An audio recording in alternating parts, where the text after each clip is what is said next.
말의 힘을 믿으십니까? 우리가 흔히 보게 되는 자기계발서나 인간관계 관련 서적들에서도 말의 힘에 대한 이야기들을 심심찮게 볼 수 있는데요. 그 말의 힘을 이번에는 아이들을 키우는 데 사용해 보라고 권하는 이가 있습니다. 15년간 2만 시간 이상 아이와 부모를 상담한 의사소통 전문가 이임숙 씨의 책 엄마의 말 공부입니다. 어떤 아이를 두고 있든 모든 아이에게 효과적이면서도 아이들의 변화를 이끌 수 있는, 심지어 쉽게 따라할 수 있는 것이 엄마의 말이라는 거죠. 아이를 키우면서 무섭게 소리 지르는 거 말고 이럴 땐 무슨 말을 어떻게 해야 되지? 하는 궁금증을 한 번이라도 가져보셨다면 지금 엄마의 말 공부를 함께 시작해 보시죠. 책에서는 엄마가 꼭 알아야 할 엄마의 전문 용어 5가지를 제시합니다. 첫 번째, 힘들었겠다. 예를 들면 아이가 친구를 때렸을 때 엄마들은 혼내기부터 하죠. 이유도 들어보지 않은 채 말이죠. 네가 깡패야? 나중에 커서 뭐가 되려고 그래? 그때 엄마들이 혼내기 전에 먼저 해야 하는 말이 책 속에서는 이렇게 표현되어 있습니다. 9살 아이가 학교에서 친구에게 시험을 못 봤다고 놀림을 당했습니다. 화가 난 아이는 친구를 한 대 때려주었죠. 졸지에 폭력 사건이 돼 아이는 선생님에게 크게 혼나고 맙니다. 학교에서 돌아온 아이는 당연히 엄마에게 또 혼나리라 예상했지만 엄마는 화나는 마음을 꾹 눌러 담고 고개 숙인 아이를 꼭 안으며 이렇게 말합니다. 그래, 힘들었지? 많이 힘들었을 거야. 아이의 속상한 마음을 먼저 안아주는 말이었죠.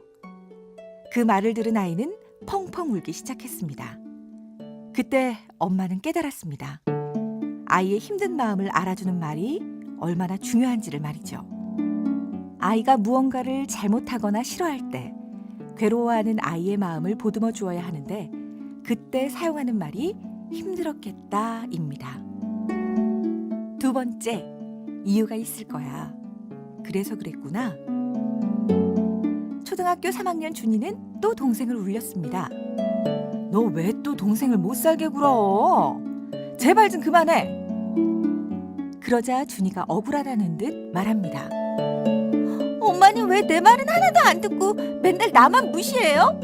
엄마는 맨날 이랬다 저랬다 마음대로 하면서 왜 나만 혼내요?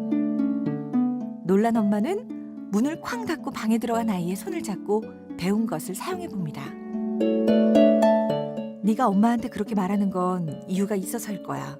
엄마한테 말해줄래? 그러자 준이는 2주 전부터 엄마에게 용돈을 달라고 몇 번이나 요구했지만 엄마는 지나가는 말로만 알았다고 말하고 변화가 없었던 겁니다.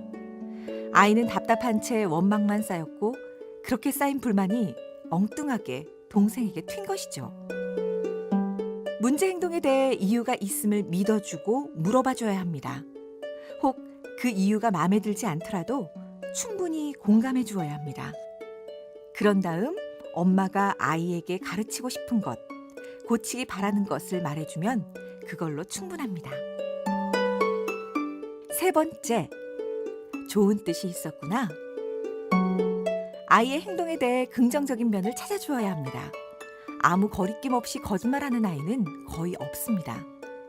거짓말을 하기 전 머릿속은 천사와 악마가 서로 다투느라 정신을 차릴 수가 없죠.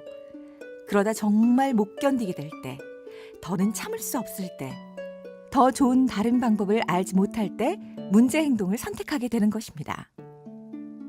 거짓말하는 아이에게는 엄마가 실망할까 봐 솔직하게 말하지 못했구나 라고 말하는 것이 아이의 긍정적 의도를 알아주는 방법입니다.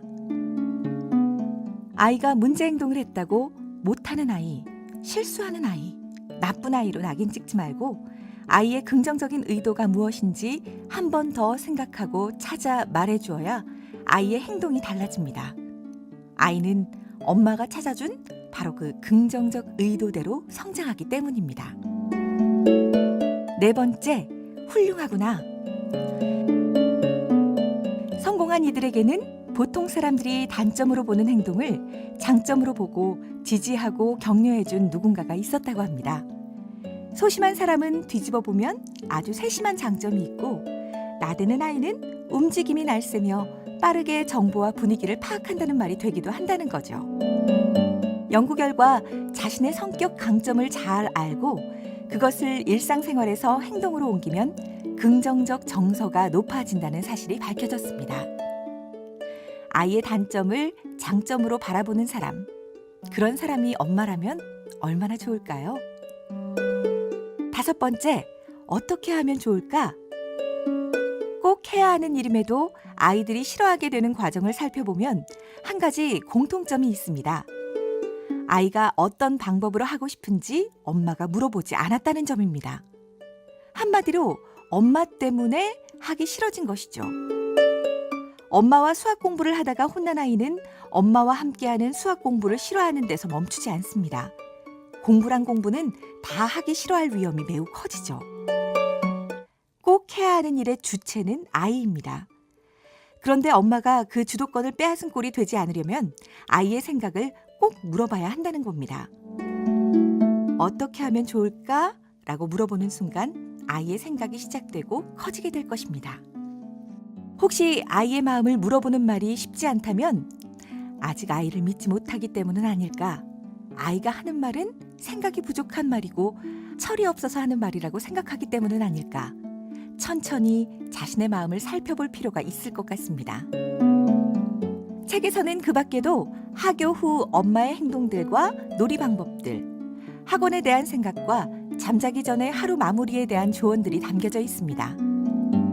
자, 그럼 같이 연습해 볼까요? 부드럽게 목소리를 내보세요. 힘들었겠다. 이유가 있을 거야. 그래서 그랬구나. 좋은 뜻이 있었구나. 훌륭하구나. 어떻게 하면 좋을까? 이 5가지 말이 우리 아이의 하루하루를 달라지게 한다니 오늘부터라도 꼭 해봐야겠죠? 아직 아이가 없는 집이라면 남편을 대상으로 한 임상실험도 추천합니다. 기적 같은 변화를 불러오는 작은 말의 힘. 엄마의 말 공부. 엄마의 책장에서 함께 해봤습니다.